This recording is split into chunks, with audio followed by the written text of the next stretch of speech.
Si tu écoutes ce message, c'est qu'il est peut-être fait pour toi, mais si tu es balance, ascendant balance, lune en balance, alors ce message va peut-être d'autant plus t'inspirer. Quelle est ton énergie principale actuelle? Quel est le pas d'après pour t'aider à franchir un cap? Quels conseils as-tu besoin pour naviguer ces prochains jours? Eh bien, je vais te le dire tout de suite. Il y a déjà deux belles arcanes majeures. Les arcanes majeures, ce sont des temps forts dans un parcours de vie. Et pour toi, balance, mais pas que, c'est le monde. Le monde, c'est la dernière étape. C'est cette étape de franchissement, cette étape glorieuse, comme un vortex que tu traverses avec brio, avec gloire, avec victoire, victoire sur la vie, victoire sur toi-même. Donc ça c'est la direction, c'est cette énergie vers laquelle tu vas. Le monde peut être très open, comme je viens de te le dire, très galvanisant, très porteur, mais ça peut être aussi des portes qui se ferment, donc beaucoup de fermeture, beaucoup d'égocentrisme, c'est-à-dire que tu as l'impression d'être dans un mode de malédiction, que tout se ferme, tout se bloque, mais aussi, ça peut aussi venir d'un moment où tu te sens peut-être un peu replié sur toi-même, fermé sur toi-même, de ne pas vouloir aller vers les autres et de tout réfléchir tout autour de toi-même au lieu d'au contraire chercher l'expansion et l'ouverture. Donc évidemment, tu sais que je considère que les guidances sont là pour faire du bien, donc on va considérer que ce monde c'est plutôt une ouverture, de l'expansion, une réalisation, une nouvelle vie.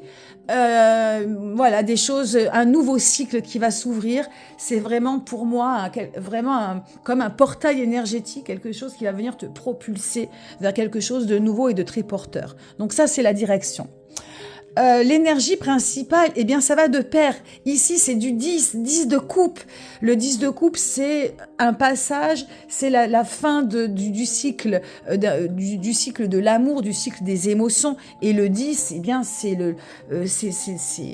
alors, la fin, il n'y a jamais un fin, les 10, c'est de la transition. Le 10 de coupe, ici, c'est un amour plus qu'inconditionnel, c'est un amour très porteur, très plein. Quand on dit d'avoir le cœur plein d'émotions, ici c'est quelque chose que tu as pu transformer, dans la matière.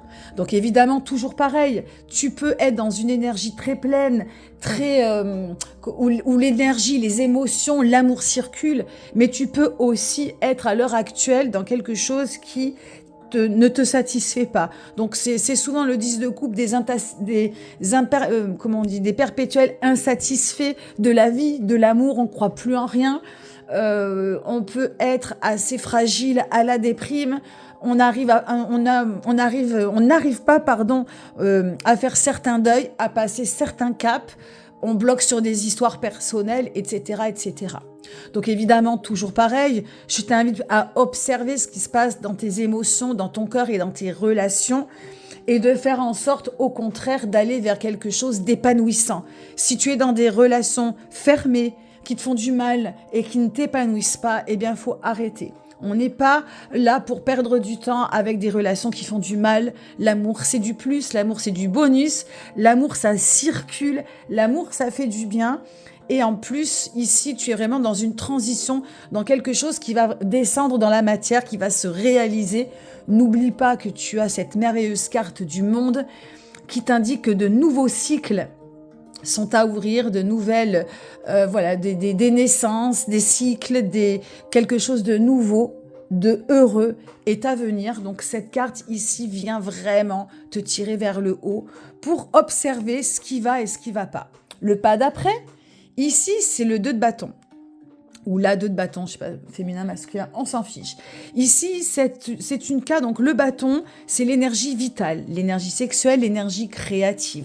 Le 2, c'est du projet, c'est de l'élan, c'est de la fougue, c'est cette énergie de motivation qui sait pas trop où elle va, mais elle te fait te lever du lit, elle te fait partir.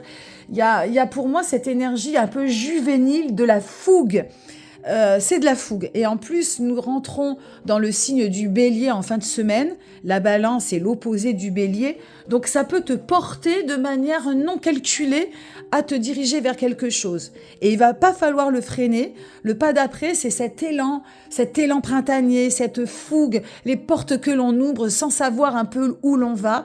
Mais voilà, je pense qu'ici, si tu es porté positivement par cet élan, eh bien, il ne peut y avoir que... ça va un peu de pair. C'est les nouveaux cycles que tu vas ouvrir avec cette belle vitalité, avec peut-être de nouveaux projets, un nouvel élan, voilà, un nouvel idéal.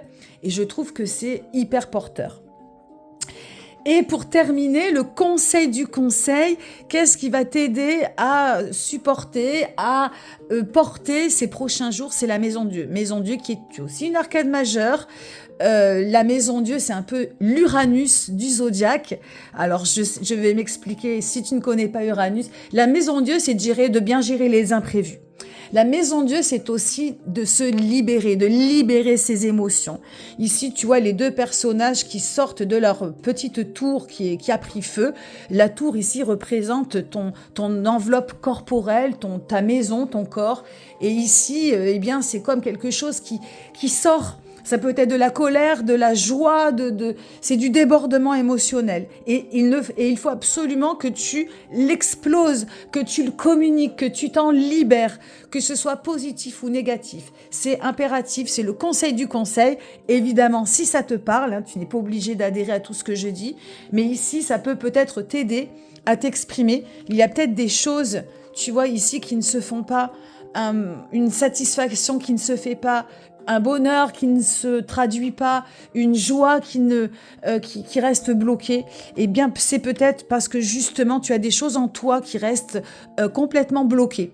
Donc, la Maison Dieu ici, c'est prendre, gérer l'imprévu, prendre, comment dirais-je, te libérer, te libérer, peut-être aller faire la fête, peut-être écrire, peut-être chanter, peut-être casser un verre. Bon, casser un verre, pas trop, mais si ça doit te faire du bien, aller crier au bord d'une falaise pour exprimer, expulser la joie, la colère, tout ce dont tu as au fond de toi.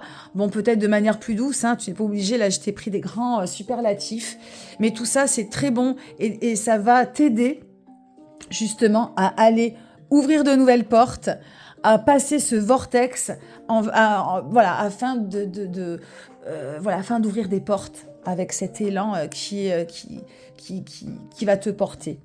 Voilà, amis Balance, et pas que, si tu n'es pas Balance, ça peut marcher aussi. Si ce message t'a parlé, eh bien écoute, j'en suis ravie.